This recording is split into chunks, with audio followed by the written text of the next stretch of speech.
Hi,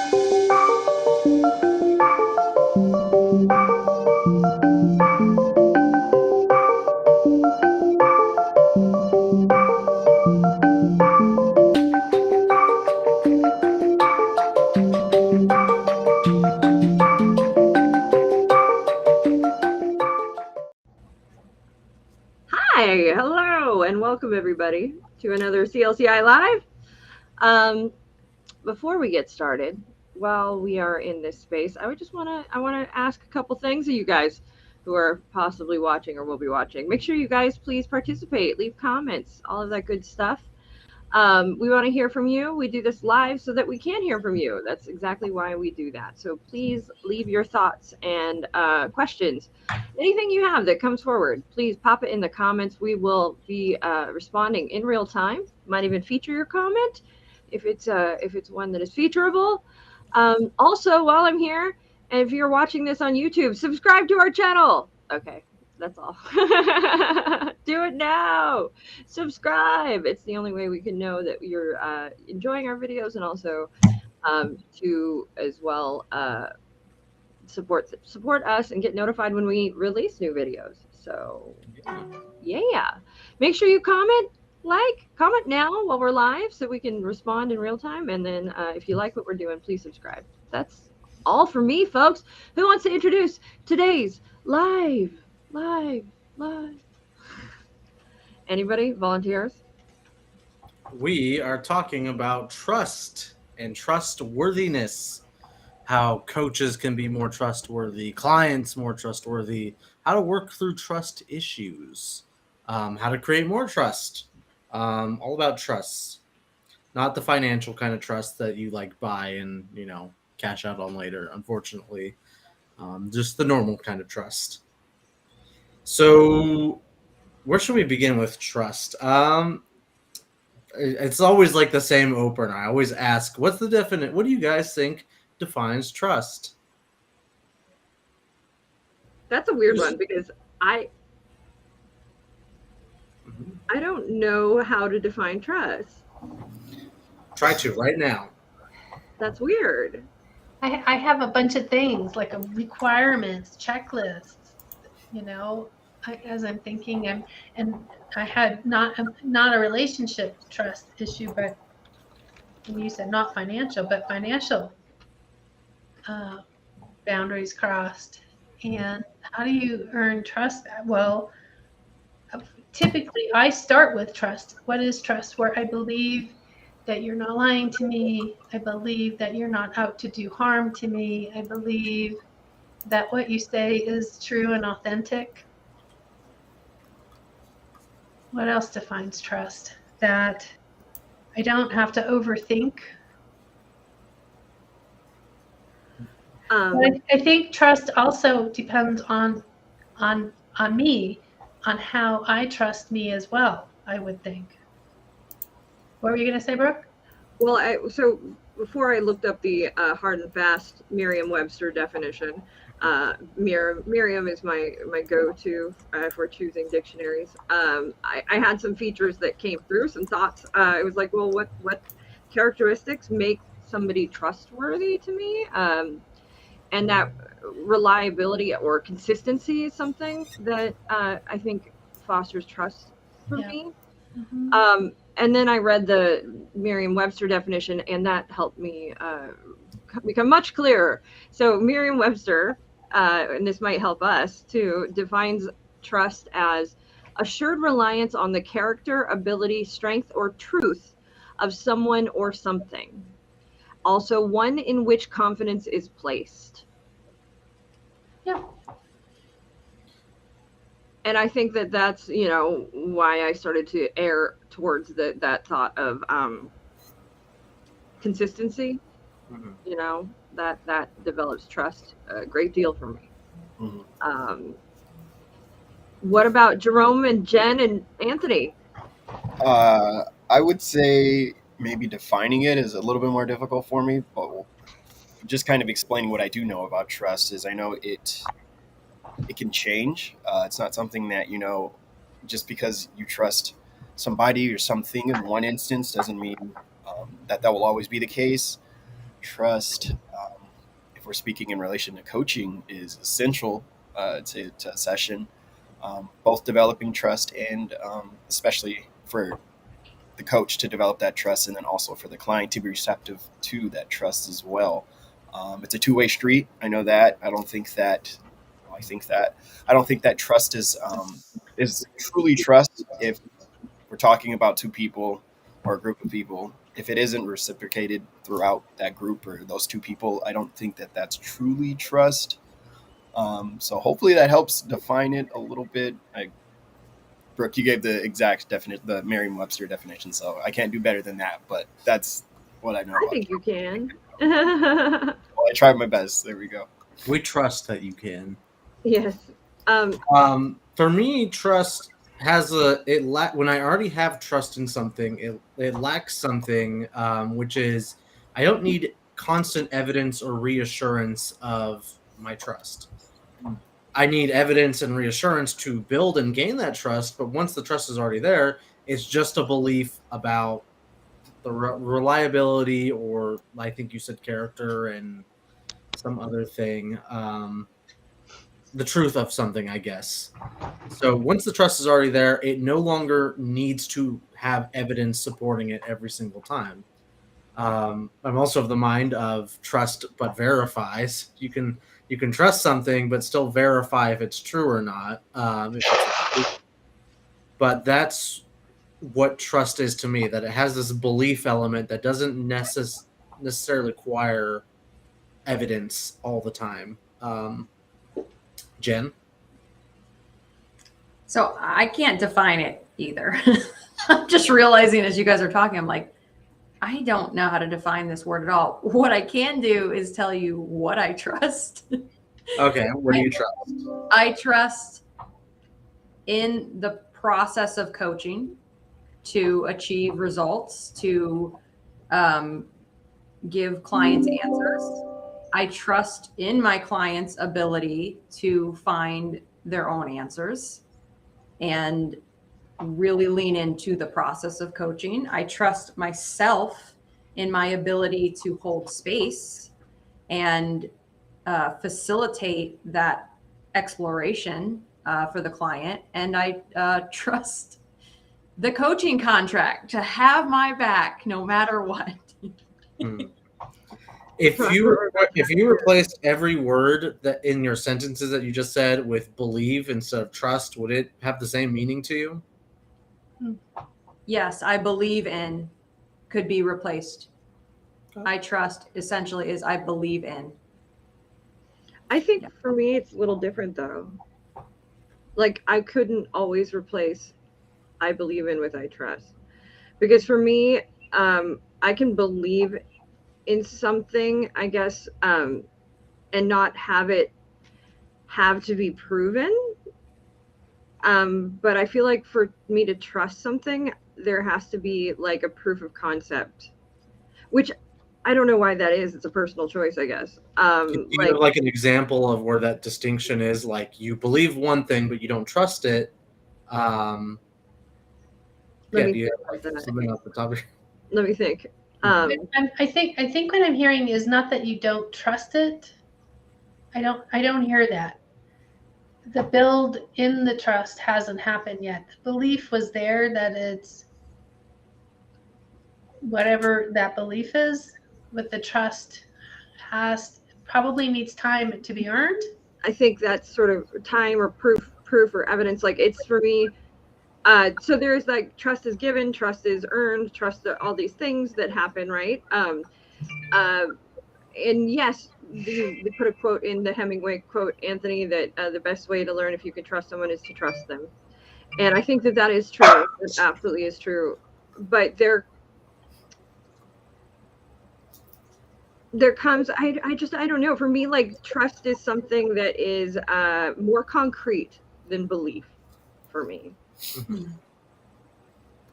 I don't know why that is. It probably shouldn't be.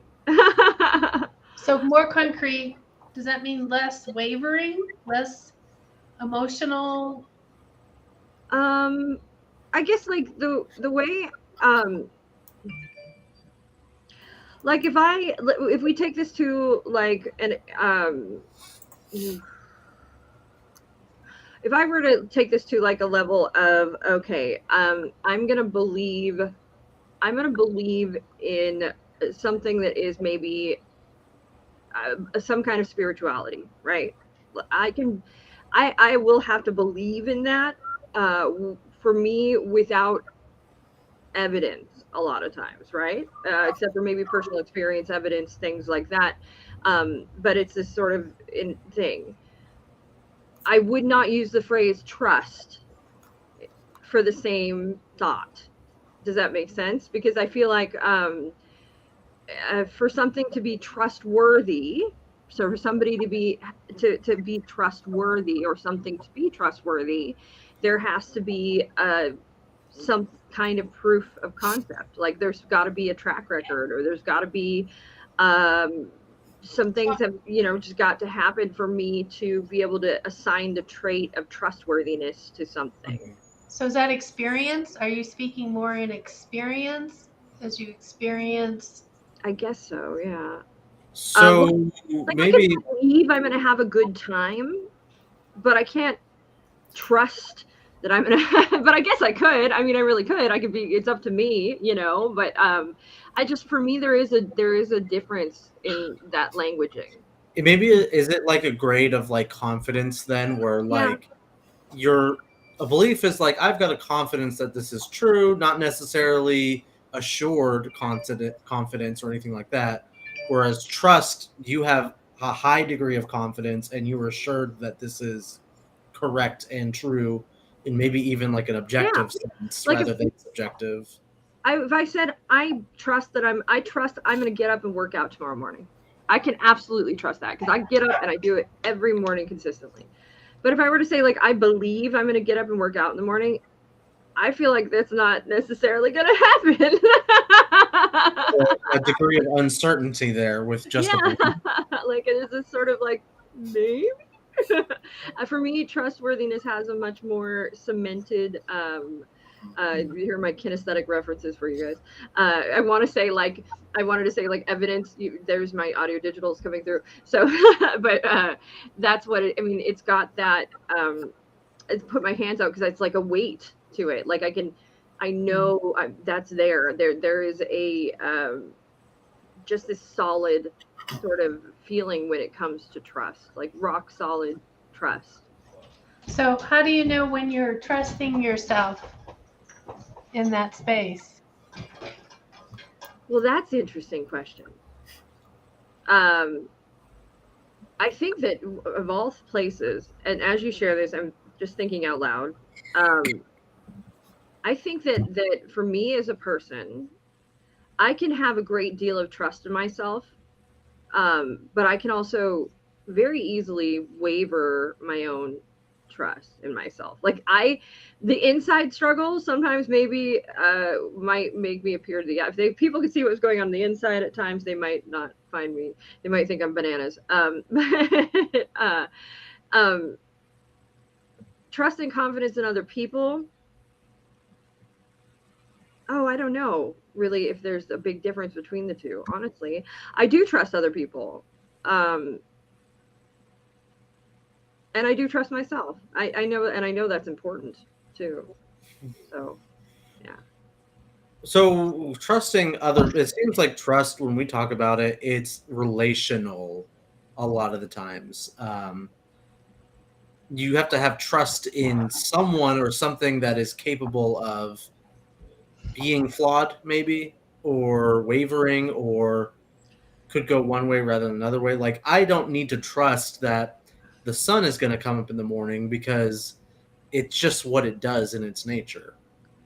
It's just always going to rise and will set later on during the day. Don't really need to have trust in that process. Trying to think of something else. But one area maybe you can't is that the sun may come up, but you don't know if it's going to be raining, or you don't know if it's going to be cloudy and freezing, and you know what I mean. So there's we know there'll be weather systems. You have to trust the weather report then, which is delivered. That could be very.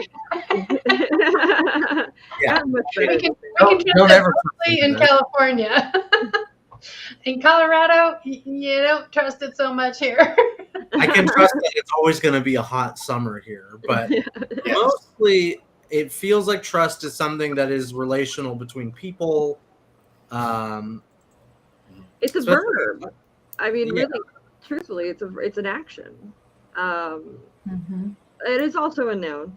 It certainly is, but Depends how you use it in a sentence. It could be an adjective too. A yeah, trusty or coworker, trustworthy. Yeah. trustworthy coworker. Um, one of the things too that Lisa has touched on with me before in just other conversations is that trust is multi-leveled, and it's multi-leveled with people and with everything really. We are capable of trusting something or someone in one area and not trusting them in another. Mhm. It's a situational kind of thing. Yeah.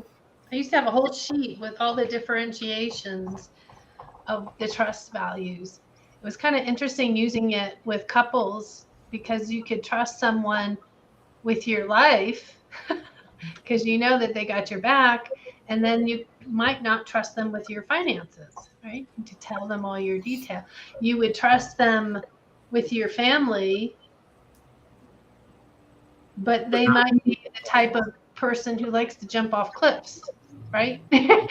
So where that trust value is and how that, I mean, I'm being facetious with that, but it does play out in a multi-level kind of, um, is it a thought process? I would say thought processes versus feeling. What do you think? Do you think feeling or thought or both? I think for me, it's both. I mean, I think it's both. It's definitely both. Um, I think too. You can very easily trust someone just by emotion when you have really no business trusting them. Yeah. Well, True. It's true. that's the thing is I think we often are very trusting. Like we often trust, just throw it out there all willy nilly, like you know what I mean, and hope for the best. And it's when that maybe that trust gets damaged that we then rein in the trust mechanisms in us and start to get sort of suspicious and start to get less trusting. And I think that less trustingness is comes from experience. I think that we're naturally kind of trusting.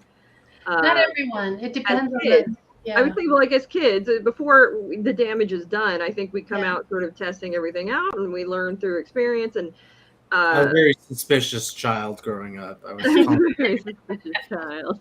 looking. Do if you know, as you're bringing up children, do shy children who,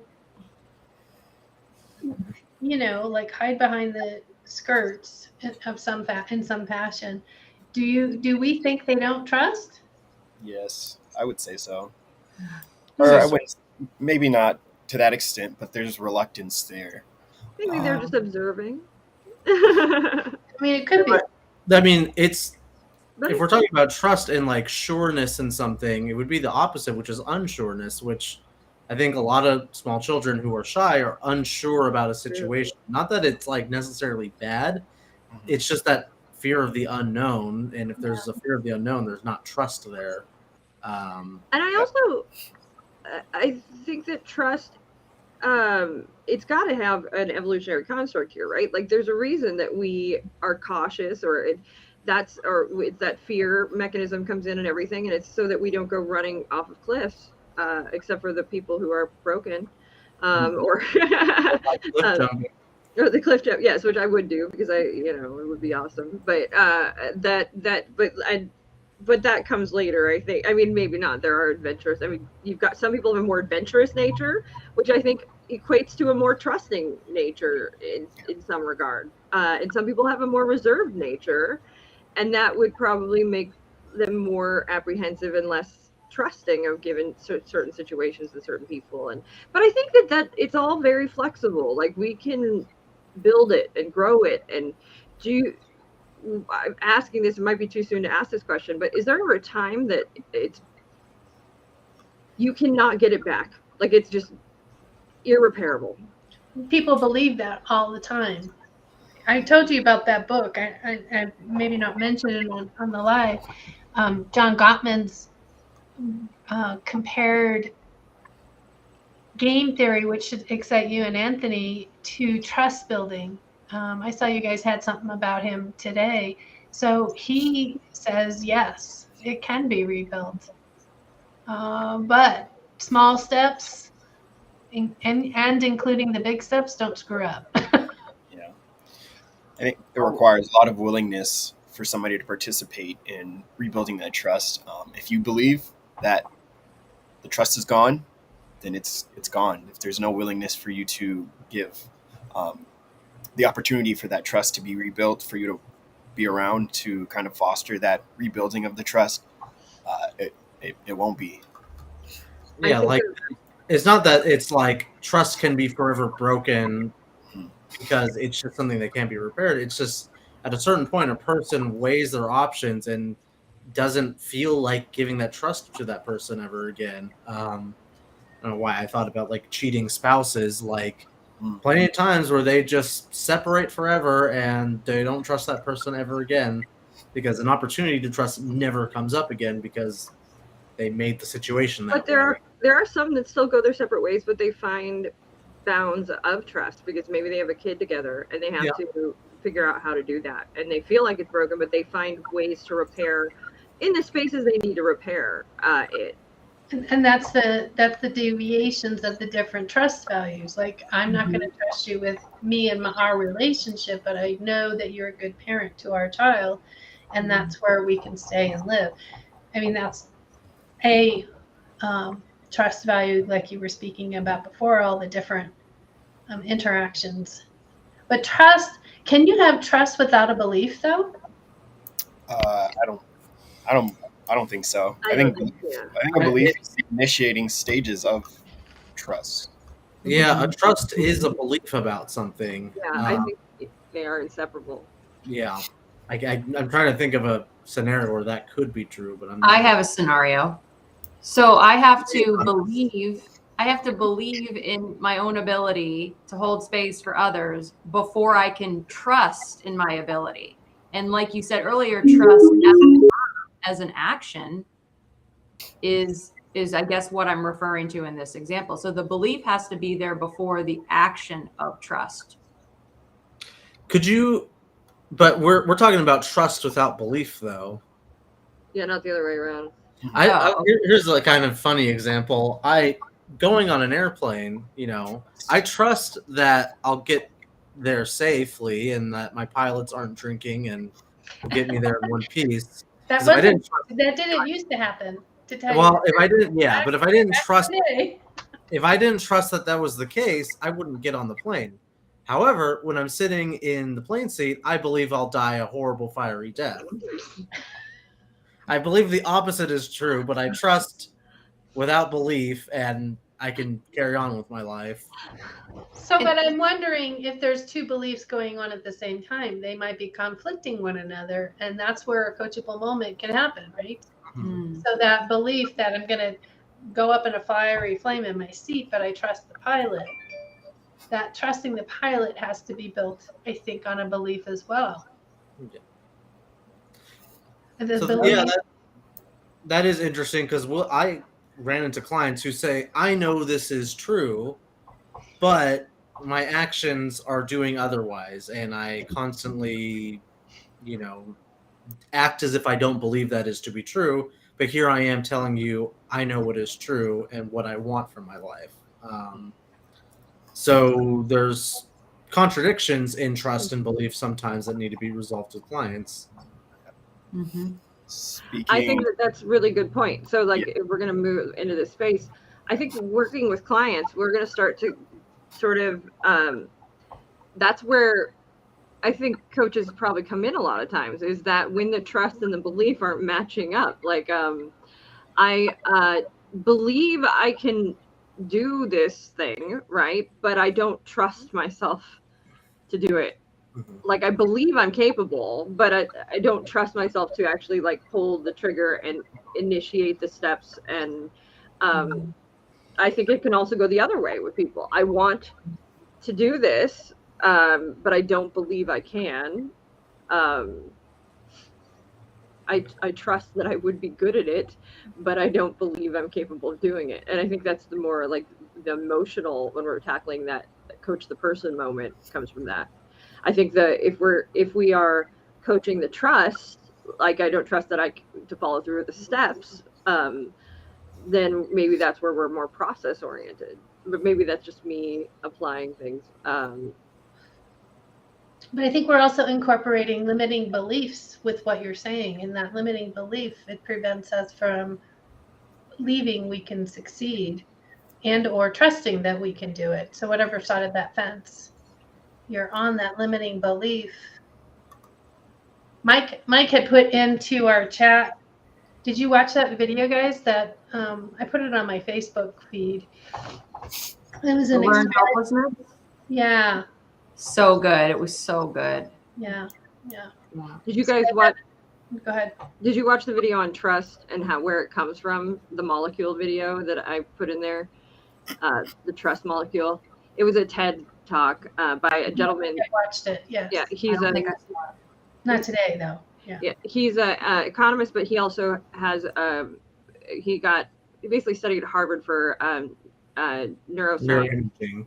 Yeah, there we go. And he wanted to identify what it is in us what chemically in us causes trust and morality, essentially. And it turns out oxytocin is our trust molecule.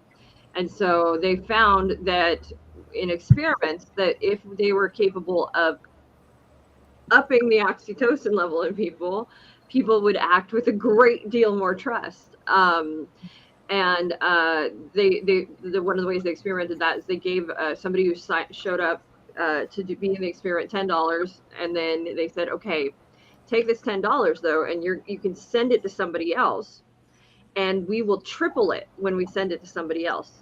And when they get that, what is $10, which is now 30, they will be offered to send some of it back to you.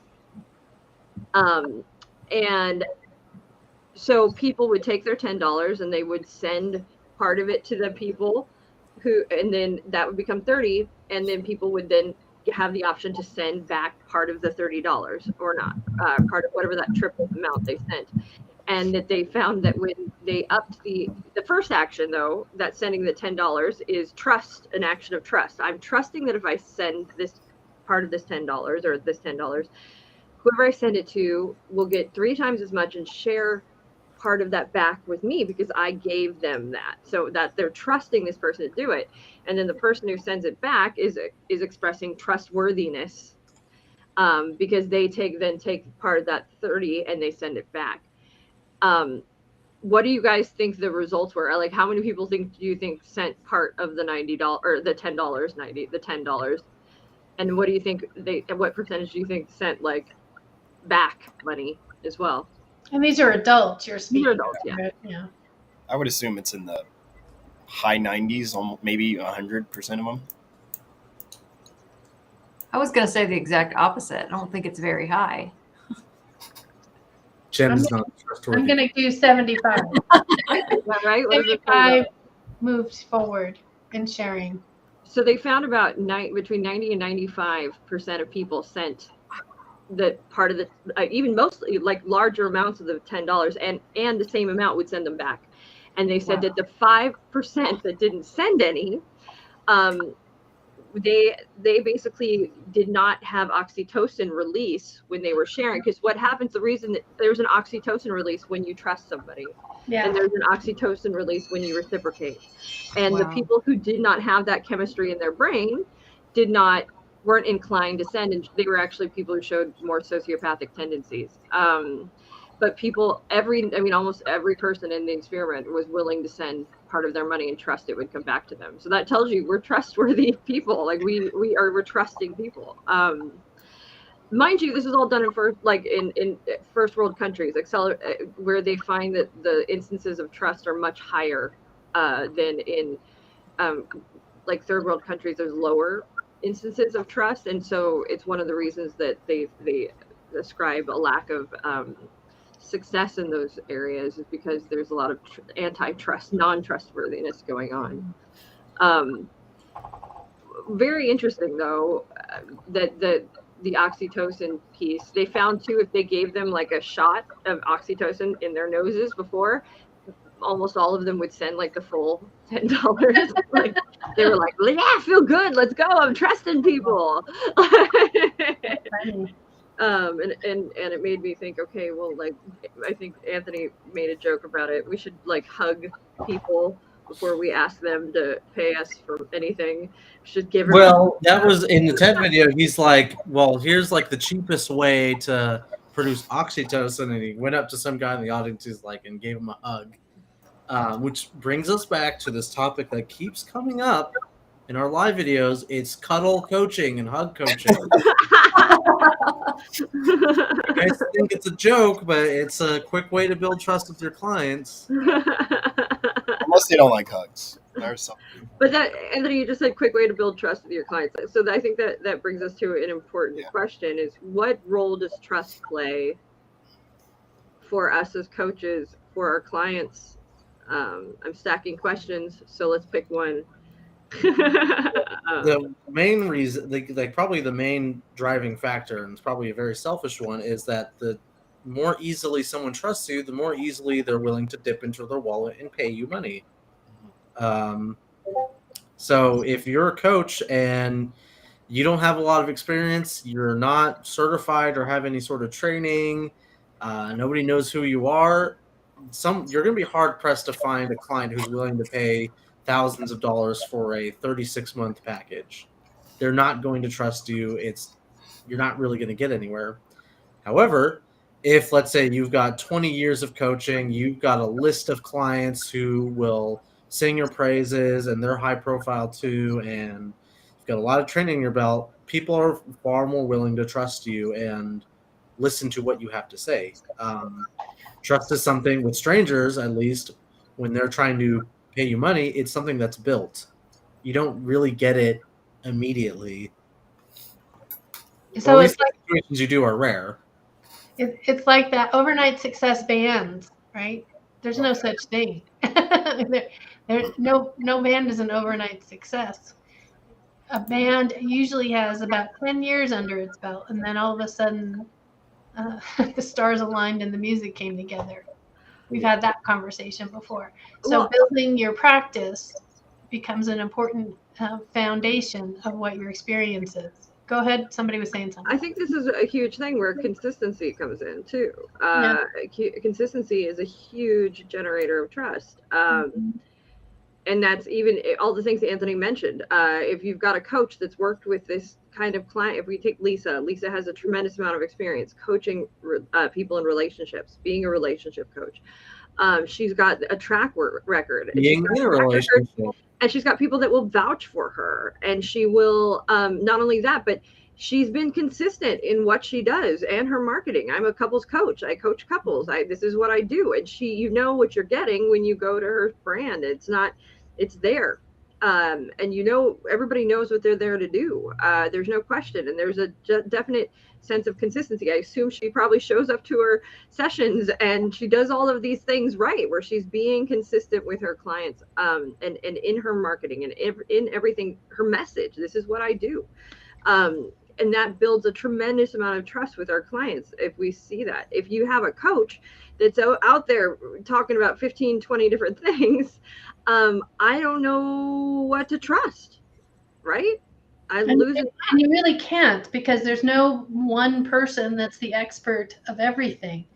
And when you list all of those things, it becomes a value of less trust, because there's no way I want to go to someone who doesn't know a lot about a topic.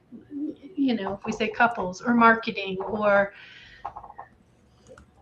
whatever the or is, the idea is to be consistent, as Brooke was saying, to be have the message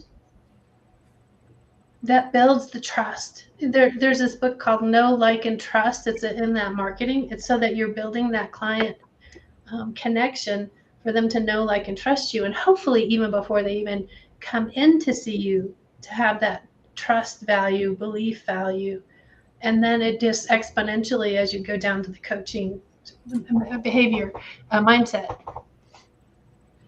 I mean, there's so many things that come into play too. If we're somebody who is consistently talking about a message, the believability is there for so many reasons, because we know, oh wait, you found what you're good at, you found what you can talk about, and that's what you keep talking about. If you're Jen put in the thing, coaches with constant rebounds brands equals untrustworthy, and it's true, because all I'm thinking is obviously that whatever you were doing before wasn't working, because now you got to switch it up, and now, oh wait, switching again, so that's not working either, so it looks like not a lot is working.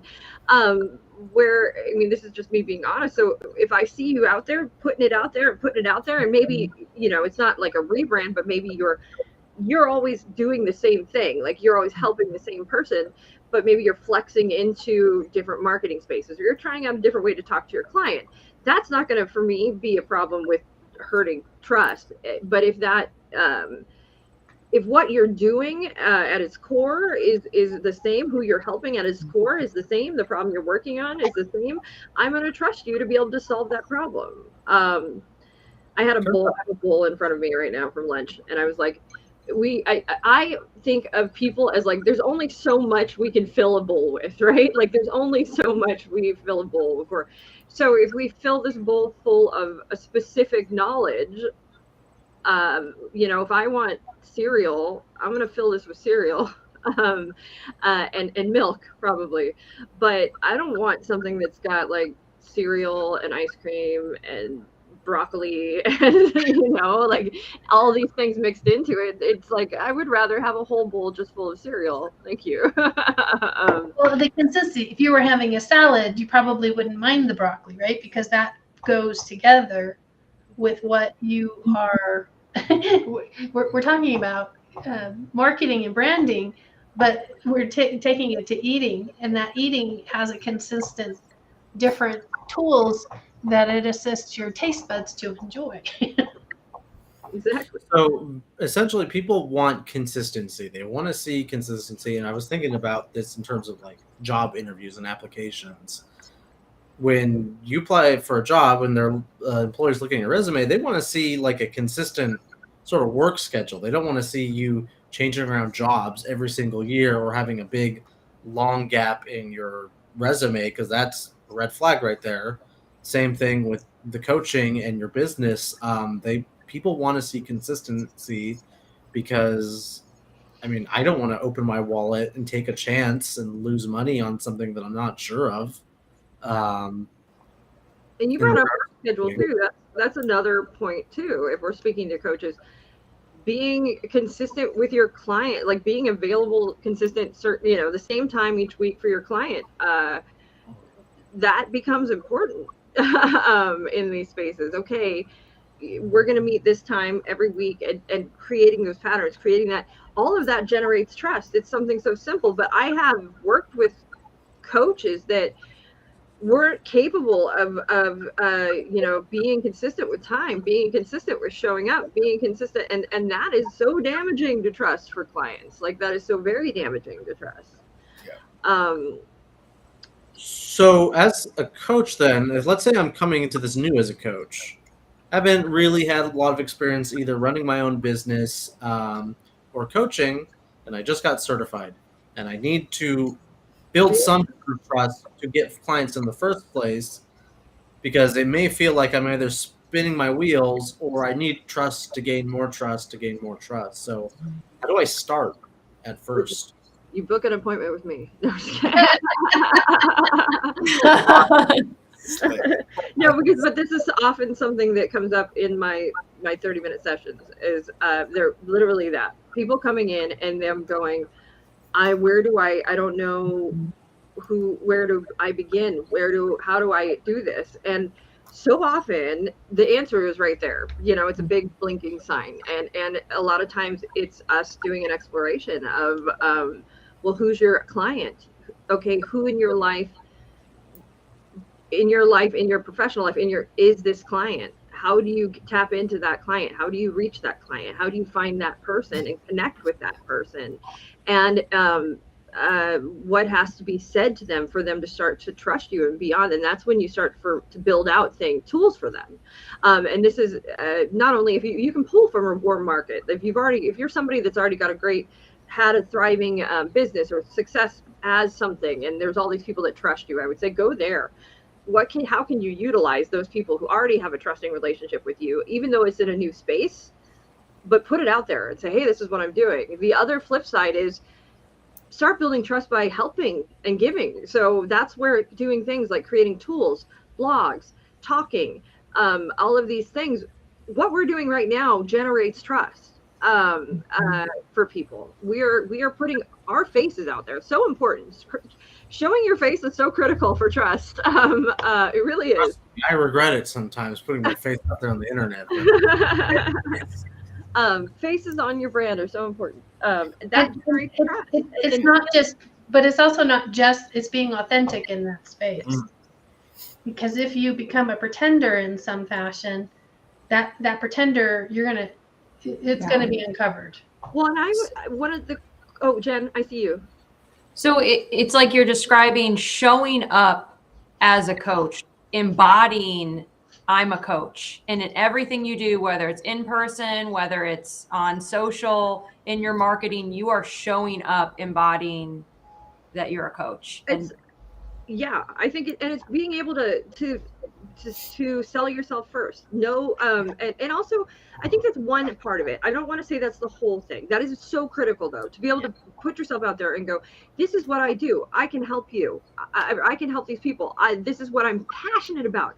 I can talk all day. So I think I'm relatively confident when I start talking about marketing, when I start talking about branding. I think that comes through very naturally for me. And that's because I have a confidence there. I know I can talk. Are there other realms that I would love to coach? Absolutely. But if I'm going to utilize this sort of format of expertise that I already have, that's the place I'm going to go first. The other, though, portion of this that can hugely generate trust, and I'll ask you guys this instead of just giving you the answer. Has there ever been something that you read or a tool that you were given that was just really powerful for you that's out there on the internet? Yes, of course. Name one. I mean, I can think of a billion. Pick one. So like coaching language in general, I had never heard coaching language before I became a coach, before I started working with a coach, I'll say. So just like one question, how does that serve you? I had never heard that question in my entire life. And when I heard that question, I was like, oh, wait, I can ask that? Oh my God, wait, how does this serve me? Oh my God. It was like it changed. It opened up so many possibilities from one single question. So where did you hear that question? I've heard it from a lot of coaches. It's a popular coaching question. Can you remember where the first time you heard it? Who said it? Probably the first coach that I really interacted with and ended up hiring. Ding, ding, ding, ding, ding, right? Was there anything else that coach was doing or giving? That coach, did they have blogs? Did they have tools? Did they have? Yes. So not necessarily like a blog, but she was sharing a lot on social. And I would really resonate with a lot of what she was saying, to the point where it was like, oh my God, is she talking to me? I think she's talking to me. And that makes you, how did that make you feel? Like she was the person for me. Like she was the coach that I wanted to work with, that she would be able to collaborate with me, work with me in a way that I was seeking, because she spoke my language. And then she shared a new language, which helped me. On a scale of 1 to 10, where were you in trusting her? If 10 is trusting and 1 is not trusting. Oh, I trusted her at a 10. Out of 10. And my guess is that you didn't feel like you were all by yourself, meaning that there's others like you because she had the ability to reach out and grab you. The comfort of her knowing your predicament with whatever it is that she said, that trust value probably even went higher than maybe somebody else's. I think a huge part, something that Jen said, was she spoke my language. Yeah. And that's huge. Like that talk about generating trust. What does that mean for us when we speak, when someone speaks our language? It makes trusting someone so much easier because that connection's already there. If it, like Jen was speaking, if it feels like someone's speaking to you, then I believe that they are speaking to you. You have that connection already. You're not fumbling through trying to understand exactly what they mean when they say something that isn't necessarily on par with the standard or the general way of saying something or speaking it. You get them, you understand them, you feel like they're your friend in a sense. I feel like prior to even maybe having met them or had a conversation with them. It's amazing how feeling like that can just create instant trust.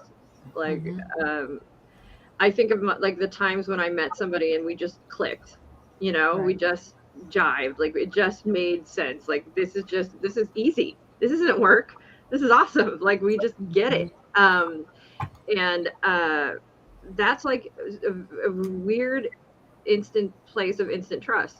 Mind you, I've had those moments where I should not have trusted that person.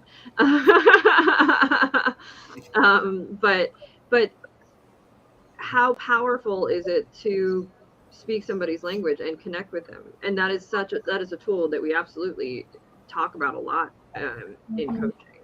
So, for the new coaches out there who are maybe writing copy or putting themselves out there, what do you guys mean actually when you say speaking the same language? Because I mean, not literally speaking the same language, but how do I know I'm speaking the same language as my clients? Well, I have a way I whittle this down with people. And I mean, that's really, I get to like that heart of the matter, you know. That's why I'll take it down like, okay, what is your client saying to themselves when nobody else is around in their words?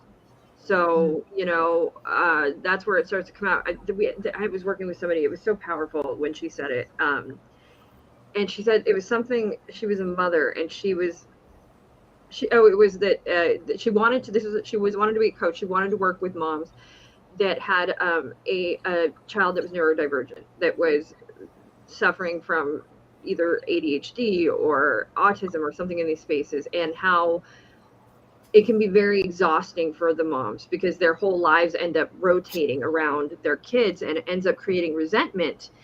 And she had this really powerful moment where I got goosebumps because she said something that moms probably would not be willing to say out loud.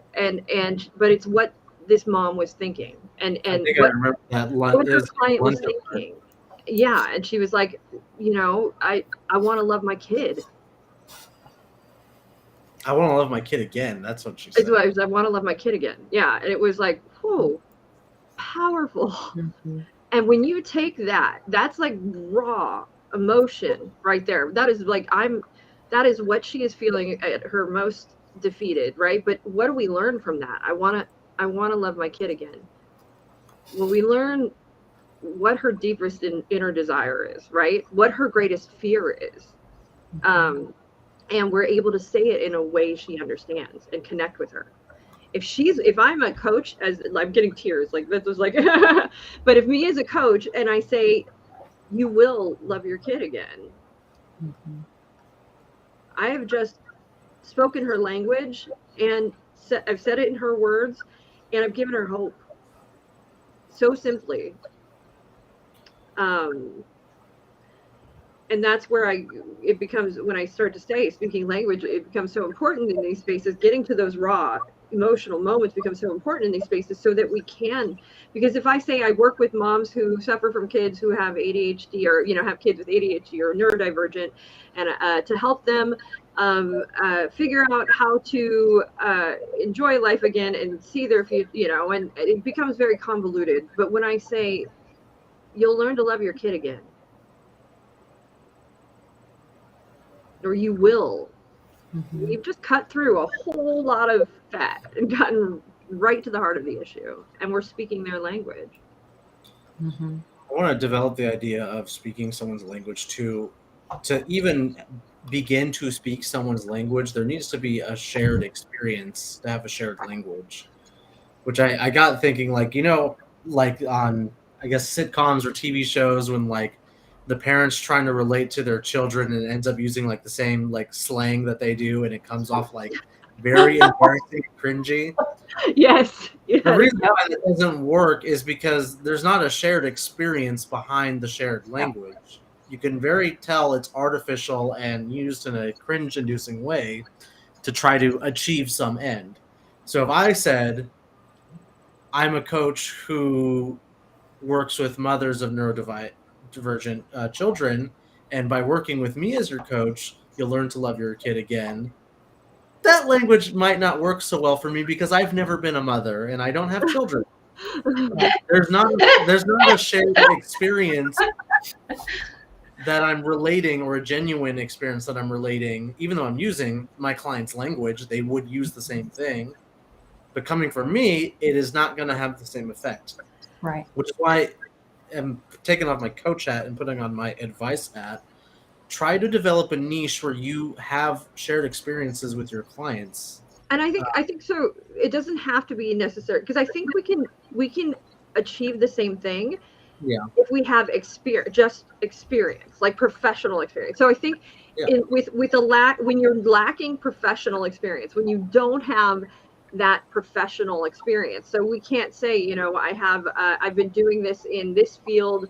I was a therapist for 20 years. I've got a PhD in X, Y, and Z. All these things. When you don't have that, what we can then move to is a speaking from personal experience, and speaking from this personal shared experience, and that's where that comes in. It can be very powerful, and create that trust, because this person has been through what I've been through. They get me. They've seen it. They've done it. They've figured it out, and I want to get that from them. I can also do the same thing. This person is an expert in this. They've been working with people. They've helped all these people, and I want to get that from them. So you start to see where these trust elements become very important, in different ways you can create them.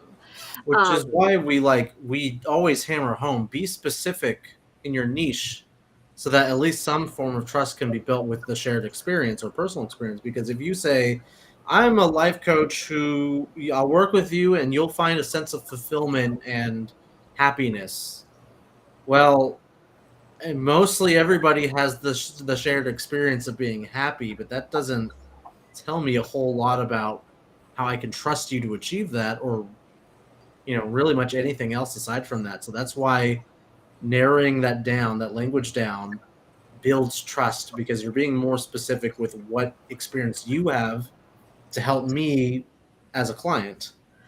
And also, if you're the coach that doesn't have a lot of experience working with these people, every step that you're taking, if every blog you write, every post you put, is making more experience. Like, you're getting more, like, you're showing, okay, I'm working in this field. You're building a catalog at that point, right? I will say this, where I can tell you areas where I immediately question experience with people, and it's one of the things that comes up often is coaches coaching coaches, who come out and they finish a coaching program, and then they automatically turn around and start coaching other business, or create their business on how I will help you build your business, but they have never had a successful business themselves. And that's immediately, for me, I'm like, I don't trust this. Like, I'm like, I don't, and that's because for me, there's no experience there. You've not built a business yourself. You don't have expertise. You have not, like, where is the proof in the pudding? And you're not sharing any kind of experience with me, and whether it be personal, professional or expertise wise. And so I think that, I mean, it's very important to have that. It is very important to have that. The experience, it's yours these days, Brooke, but I've had it as well, where those coaches will come in and go, I know, and then they'll be asking you, and I'm confident they've asked you a lot of marketing questions, and then they turn around and use those tidbits that you've shared as if they already knew this. It's don't pretend. Don't be a pretender. And that's that authenticity piece Yeah. too. Jen, think- you had your hand raised. Yeah, Jen. Oh, yes. So the shared experience, two things came to mind. One is that if I know you've been through something I've been through, I get a sense of safety, of non-judgment. The other thing is that it gives me a sense that you have some level of authority to be a thought leader in this niche.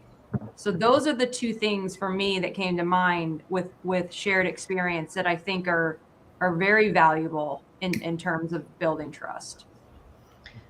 You have to be careful with that when you're using it in your coaching session, when you're on your blogs or you're on your website or you're using it in that marketing, that's something different. But when you're in an actual coaching session, rarely do you need to have that be stated. However, like a lot of different tools, there's a time and a place to adapt and adapt the tool that's going to best serve that client. So, will there be at times a place for a quick sharing? Maybe. That's stuff that they've gotten all outside of the actual session, because you really want to not color their picture. You're really trying to help them gauge what their process is, not do your process. Well, and so what's interesting too, though, is where I think that the waters get muddied a bit sometimes. Is a lot of us go to these other big name coaches that do short programs where, like, you're going in, they're going to teach you a concept. We're all going to get in a room. We're going to coach on it. We're going to, you know what I mean? And it's always billed as coaching, because once you're in like this group environment, there's sort of this expectation of teachable moment, shared experience, or something like that, and then the coaching happens. And I think there's like this weird space of well, when do I get to utilize this experience and create a program people can ascribe to, and I think that or a process that people go through, and I know as a marketer, I'm like, oh, if you can patent your process, that's fantastic, right? But at the same time, I know true coaching, that's just a weird gray area that happens. If you look at PQ School, like if we take PQ School as an example, he's specifically working with coaches. He's giving coaches all these tools. He's doing all these things very much with coaches, but his program is very much a led program. And so I think it's this weird space, and I don't know what the right line is to do with that. Sometimes I think that I know that in marketing, get it out there, put it out there, help as much as you can. And I think that maybe that's what a lot of us think of the group experience, at least for me, is the group experience is sort of the marketing that leads into the one-on-one, typically. I want to. We're running out of time right now, Yeah. but there was something I wanted to sort of end off with. Is what about trust freely given from coaches, I guess, to clients? I think that's usually the case where we go in trusting our clients to have their best interests in mind, and then work with them and partner with us. I don't know if there's a lot of proving that they need to do to us, because we're not connected and we're not reliant on their results for our satisfaction. Whether they achieve their goals or not is a bit independent of us as coaches. So you're asking what trust we extend to our clients? Yeah. I trust that they will show up. I trust that they will pay. I also trust that they will come. They'll be honest in that Yeah. session with me. Yeah. I don't overthink it. I mean, I just, like Jen said earlier, trust the process. I just know, you know, where I am and them sharing and I know the process works. Seen it lots of times. I think that's so much of what we teach our students is learning to trust the client, learning that the Mhm. client, to trust that the client has the answers, to trust that the client, you Yeah. don't have to give them the answers, to trust that they know already, to trust that they can figure it out, to trust that they will do the work, to trust that, all of these. It's really, we are just constantly trying to teach our coaches to trust their clients. Yeah. I think some there's a minor amount, very small amount that they don't get into this process because they think they need to save and rescue the target that they're working with. And that's not trusting your client. no, it's not. It's not empowering them. It's not letting them build on their own self-esteem. It's being what it is allowing them to be dependent on you. In an emergency, that's a different situation, right? In an emergency, yes, we have to do things that protect us and get us in a safe space. But we don't need to be in an emergency with coaching. We're empowering that client to be self-sufficient and find their path so that they can rebuild and continue that neural connection and build that path of trusting themselves that they can figure it out. Sorry, got a little on a bandwagon there. Final thoughts, guys? Okay, trust. Trust is an important place for you, the coach, to be in for yourself as well as your client, and to trust the process you're working with. Jerome. I'm thinking. Final thoughts. I wish we had time. I kind of wanted to touch on here. I guess I can just kind of throw that in there. Maybe a tip to help with gaining trust. Maybe more specifically as a coach. Um, your presentation, that's important. So I would say try not to show up to your meetings with holes in your shirt or anything like that. Just again, as a closing thought, closing tip, you want to make sure that you're presenting yourself as someone that they think that they can trust. Otherwise, I think you're slowly deteriorating that trust. Final thought for me, which adds on to what Jerome said: be a trustworthy person. Um, be someone that does good by their client and acts ethically and consistently. Because you can present yourself as a trustworthy person. You can present yourself as a trustworthy person and have ulterior motives. That's going to show through eventually. It's not going to get you that far, especially in the coaching space where everybody's highly empathetic and sensitive to each other's intentions and intuition. So be a trustworthy person. It'll work out for you. Jen. Trust the process, trust your client, trust your own ability, and yeah. You'll appreciate that. Trust whatever happens too. Like trust, I don't know. Sometimes I think whatever surfaces in that coaching container is meant to be. It's for the client. And even if they don't know in that moment what the value is, that value can trickle around in their life in another way. You could have hit upon a root of a tree rather than a branch or a leaf, and it affects the whole tree. It affects their whole life. So just trust that the work you do in the coaching session is more valuable than either of you can know sometimes. and it's not based on your advice. Right. Right. Brooke, final thoughts? Trust that your cat will clean themselves in the background.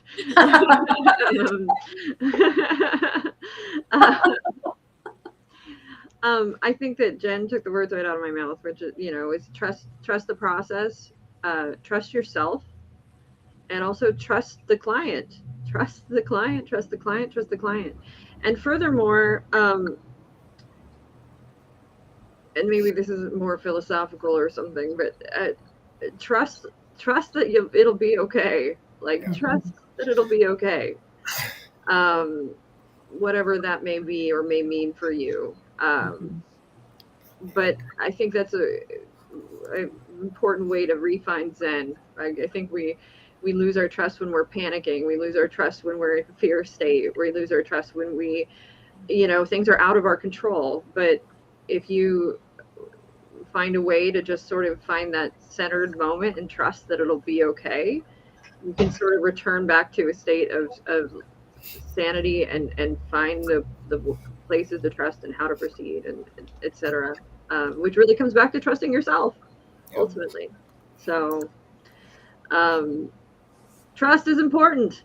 Trust can be built. Trust can be given. Trust can be lost. But it's kind of cool that it's something that is so malleable as well. And if you want to be a trustworthy life coach, be sure to take our 3-day courses. You can be certified as a certified life coach and earn the trust of your clients and build your repertoire of coaching. With that, we'll see you guys all next week. And make sure, if you guys are watching, make sure that you guys follow, subscribe, like, comment, share. Share this with someone you trust. Please, Yep.